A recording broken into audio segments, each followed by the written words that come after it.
नाही, तो विषय खूप गंभीर आहे.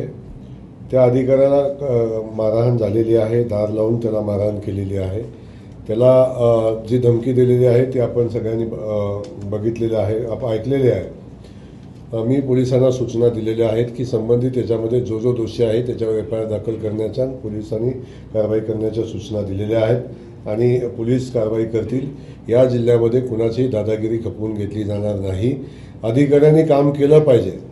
अधिकाऱ्यांना कामापासून पळता येणार नाही, परंतु काम करत असताना अधिकाऱ्यांच्यावर दगडशाही किंवा गुंडगिरी करून कोण काम करायचा प्रयत्न करत असेल तर अशी कुठलीही गुंडगिरी या जिल्ह्यामध्ये चालू दिली जाणार नाही. नाही, तो विषय खूप गंभीर आहे. त्या अधिकाऱ्याला मारहाण झालेली आहे, दार लावून त्याला मारहाण केलेली आहे. त्याला जी धमकी दिलेली आहे ती आपण सगळ्यांनी बघितलेली आहे, आपण ऐकलेली आहे. मी पोलिसांना सूचना दिलेल्या आहेत की संबंधित याच्यामध्ये जो दोषी आहे त्याच्यावर FIR दाखल करण्याच्या पोलिसांनी कारवाई करण्याच्या सूचना दिलेल्या आहेत आणि पोलीस कारवाई करतील. या जिल्ह्यामध्ये कुणाचीही दादागिरी खपवून घेतली जाणार नाही. अधिकाऱ्यांनी काम केलं पाहिजे.